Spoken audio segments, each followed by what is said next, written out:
Greetings, Steve Scacebrook here on another AT-CPD webcast and audiocast and any other cast.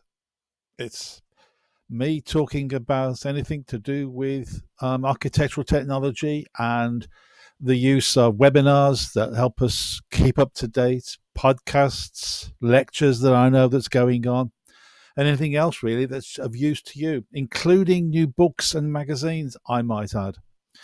So let's move on and see where we can go to. And for those who know me, there I am. And I'm using, again, OBS as the main presentation system for this, which allows me to use various scenes and anything else that is available as far as my presentation is concerned. I've been concerned over the last couple of months, well, since the lockdown began in March last year, that ordinary presentations were not going to be as good as they should be. And so I tried to look for alternative ways to lift the presentation up. You can't have me walking in front of you, waving my arms, but this seems to be as far as I can take it in terms of doing that. Hey. So for the audio people, sorry, you can't see the pictures, but I'll describe what I'm doing. And for the YouTube people and anybody else who finds the video, I will try and show you what today's subject is all about. First off, I'm going to update the AT-CPD list of webinars. That'll come out shortly today. A good friend of mine who was a student with me last year, but now is working at the university lecturing, has sent me a list of webinars that I think are quite interesting. I'll go through them in some detail on the actual site, but I'm just looking at them now. The value of sustainable green infrastructure in architectural design is going to go up. That's on today, 11:30, and it's about an hour's time, so maybe it's a bit late to get onto that one. A contractor's guide to safe performance, assured construction access solutions. That'll be interesting, considering that I'm doing CDM later on in the lecture series for the third years. Natural slate for roofing in effective specification. Now that's today at 1 o'clock. Again, maybe it's a little too late, but hey ho, I'll write it up and it'll be interesting. Hopefully, they'll put the video up onto their archive and we can see it later. Soundproofing. Now that's complicated, and that's tomorrow, and it's an RIBA CPD.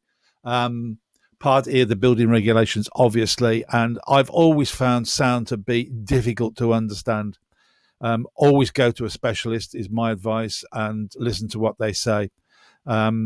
Years and years and years ago, when I first got introduced to the subject, I was working on Birmingham Airport, and it was a big problem for us to try and cut down the noise of the jets as they came into the main building. Managed to do it mostly by mass, and I think in the day it was Rockwell because of the insulation we wanted and also the mass that was being used.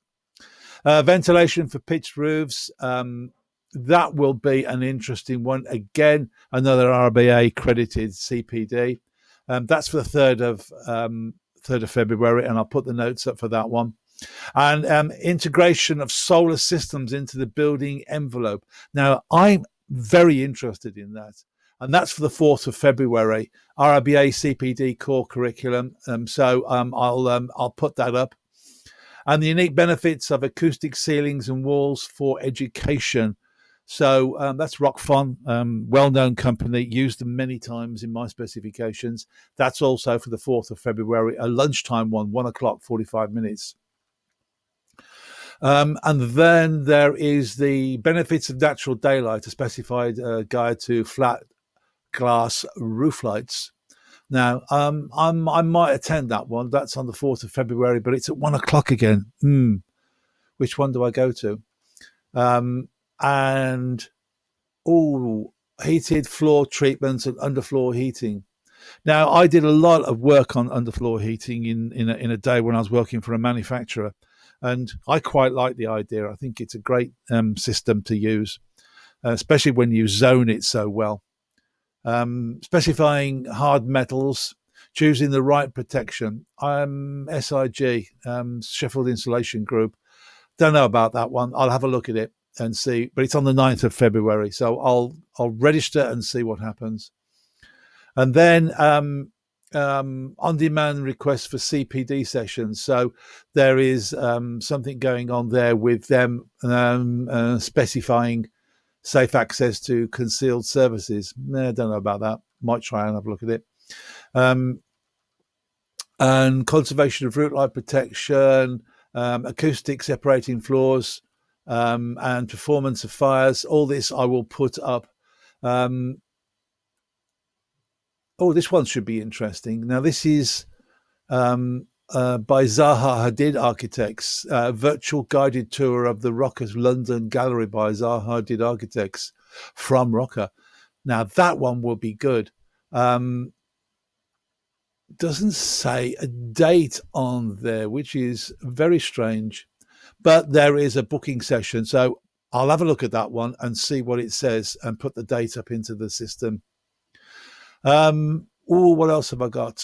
Pointed plan for perfect wet rooms. Okay, Schluter, again, well-known company, should be interesting. And that's about it, really, as far as the new ones coming in. I'll go and have a look and see what else I've got coming in. My lecture I'm doing for my students this week is on SUDS. Last week I did a lecture on the use of living walls, and I stretched it out to look at roof gardens, and also the way that street planting and walkways in big cities are now becoming the trend, and the way that they're all merging. In other words, the planting is not just one facade or one roof or one walkway. They are now being linked together to create some interesting viabilities on the use of planting in cities. And I'm all for it. I think it's great. Today, I'm going to look at the way that we use timber laminates, as you can see on the screen on the right. But I'm pretty interested in the whole subject. I think it's a good subject to have a look at. It works well with last week's just general update on timber in the use in buildings, and I think we'll have a look at that. So without further ado, let's just zip over to there and have a look. And what I would do is we will go to my Pinterest page. Now, Pinterest is interesting. I have been using this for some time for my students, and just recently I've put up 2 timber laminates in ordinary use, which is the one you see here, and I've got another one which is also on timber, but timber in high-rise buildings. I've covered it here slightly, but I've got one specifically for it. Why the use of timber laminates? Well, because it locks in all this carbon into a beam that is so well engineered. I quite like the shapes that you can achieve by this. And look at this one here. The beauty of Pinterest is that you're not copying somebody's photographs without giving them due credit. This is the link onto the site that I've actually taken it from. So if you get this, then you can click on it and it'll take you to the site where you get it from. I love this. I love the way that we can engineer beams to suit the application and also the curvature that we want to see. Is it a flat beam or is it a curved beam? Curved beams can come in all sorts of sizes, as we can see from here. And this is actually a column and a beam laminated and joined together to give a really nice structure. But when you come to other things like this, when you get curvy, wavy beams being designed, I mean, this is, it's a steel nightmare to put this one together. Yet on a glulam beam, then it's quite easy to laminate and engineer a beam at that precise curvature and reproduce it time and time again. And it's great. I just love it, the way that you can do it. I mean, some of them, if I just scroll down on here, you can see the sorts of beams that can be generated by this, and the spans are enormous. Obviously, because they're a glulam beam, we can do things with steel inserts and all sorts, and we can get all sorts of different types of shapes, spans, and well, just basically different types of visual experiences that can be achieved by the use of glulam beams. So I'm a big fan of glulam beams. I think they're great to understand. Is it something you can design yourself? Nope, is the answer. You really do have to try and look at the way that we can work with companies that will produce the designs that we particularly want to see. Um, I've only ever done a couple. I did a sports centre down in Bristol, which had a glulam beam at the front, a big spanning arch, and I loved it. And when I can find some pictures of it, then I will put them up. But you go from the interesting, which is the sort of laminate over the far right hand side there, the curvy beam, to more traditional, where you've got just basically a standard supported beam. I like the way that you can get the colors right, and I love the way that we can use steel as a means of connecting. It just looks right to me. I love it. I think it's a great way of doing things. And look at this here, where we've got steel box column as a joining medium between there and the column and there. I think it's great. I just love it. I found a job here that I found on the DZine site, and give them full credit, because look at that. That column on the left-hand side of that picture is timber. Now consider that being manufactured from small amounts of timber, all glued together in the right way to produce, the columns that we need on big skyscrapers. And we're now seeing an awful lot of skyscrapers going up. I found a site called Timber Towers, and it really is interesting the way that there are new buildings being designed where we can use timber as almost the complete structural medium. A lot of them are going up in the States. It's controversy, obviously, because of the use of timber, but I'm still okay with the idea of timber in big buildings. I think that a lot of the scare stories going out and around are there, and they are to be looked at. But the way that you build a timber building, the on-site process has got to be different to a main building. I think the fire process has got to be looked at, where we consider the possibility of fire, the use of blowtorches and any other hot instrument on a timber building has to be looked at carefully. We need to put the fire stops and fire zones in correctly as the construction goes. So if a fire does break out, and they do, then it is well contained. And so I'm cool on the idea. I did a search on Google, and brought up a heap of different types of beam constructions and ideas for glulam beams. A lot of the manufacturing process is much the same, but each one have got their own little way of doing it. And so I'm a massive fan of the way that we can look at all this and use. Just look at that one there. Where was that one? That one up there. Look at that. That's absolutely beautiful. Glulam truss with really nice steel planted supports for the interface or the junction. And I think it's great where we can take small timber sections and produce a massive big section, which we just could not do otherwise. and you'd have to turn to steel or concrete. And so I think there is a lot of mileage in the use of glulam beams. The other one that I did, I said I've done two, one down in Bristol, which was the main entrance area. And then I did glulam beams on a Sikh temple education building at the top of Hockley Hill in Birmingham. And that was really, really interesting. And I find the whole idea of glulam beams and what we can do with them and the strength we can get out of it, even if it means putting in steel rods within the beam itself to get the spans. Love the idea of that, and I wish we could progress it more, but not seen any on that one at all.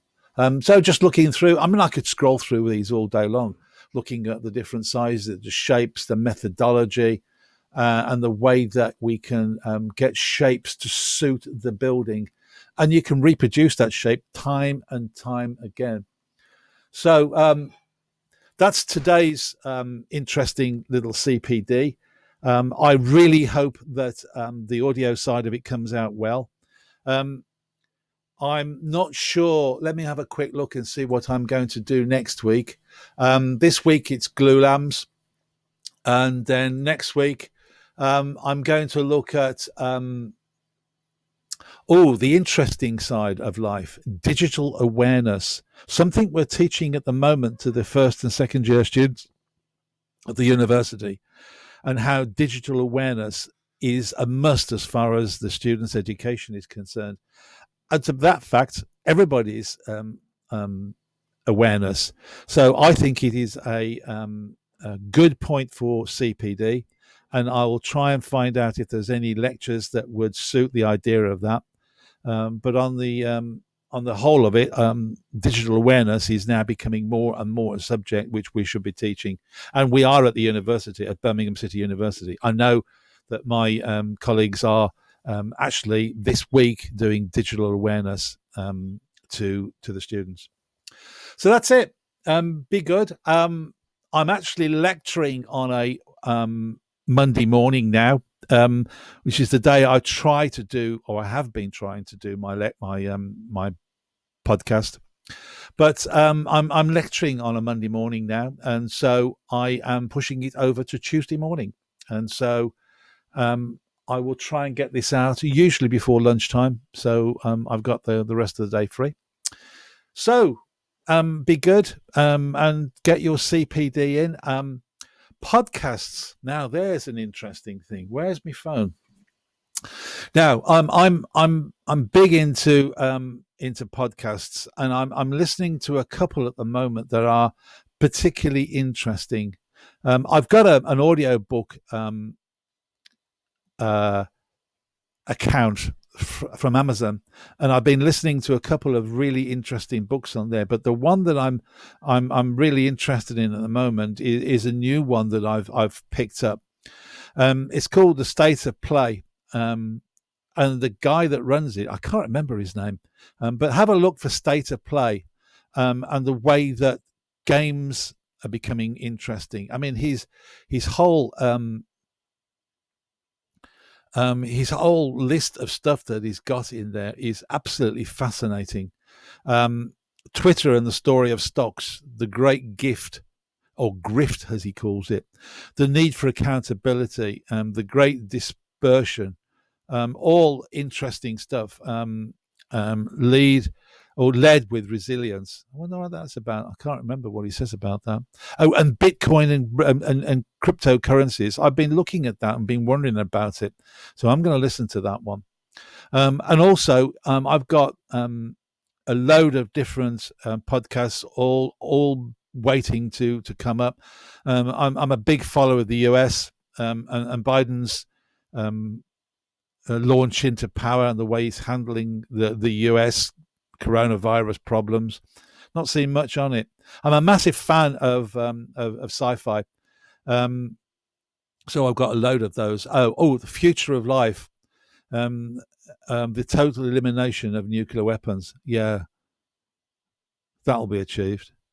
And cities. The futures, city futures. I'm a massive fan of that one, and I I really do like this. Now, the other one that I really like is a podcast that I've been following for an awful long time, Cold Fusion.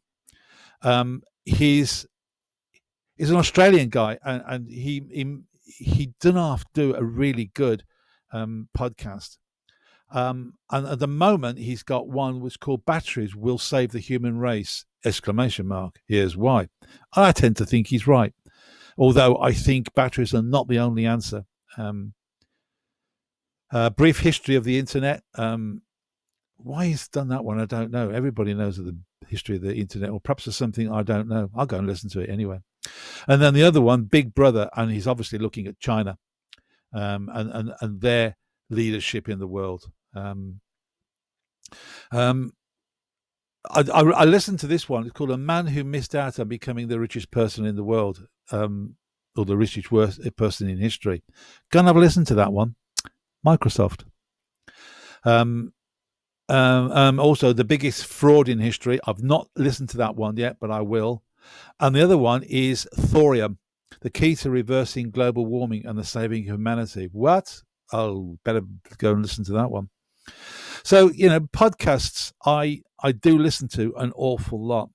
There are a load that I listen to, and the way that they can teach you where you don't have to do anything. But I mean, I walk my dog and I listen to my podcast. I mean, it's great. This is a good one. Johnson & Johnson released its vaccine. Oh, that's an interesting one I've not seen. Twitter. Now, Twit is really interesting. I mean, this week in Google is the This Week on Tech. Leo Laporte. I mean, I listen to him constantly. It's really good. And that's about it, really. Triangulation is the other one within Twit. It really is the way he brings. This is Leo Laporte, and he's a good interviewer, and he brings people in who are doing tech books or have got something to do with tech that he wants to interview, and it really is very, very good. And then that's about it, really. All my different books and my podcasts are really interesting. So that's it. I hope it was interesting to you. I'll update the AT-CPD.co.uk site. I'm going to put some of my lectures up onto scays.co.uk, just so you've got them. And so that's it, really. I hope you are coping well with the virus, and be good. Stay indoors. Stay out of the way. Wear your mask. Wash. My good lady keeps on at me. Wash your hands all the time. So I do. And I've got, and this is in my study. This I'll just show you. This is my Cien or Scene or however you pronounce it. My hand gel. They're ready for me. So that's it. Be good. The next lecture is going to be on next Tuesday, which will be on the 9th. So log back in, and I will update you on what else I've been doing. I think I'll also have a look at my CPD record sheet, my spreadsheet, because that needs updating. Okay, be good, and be safe.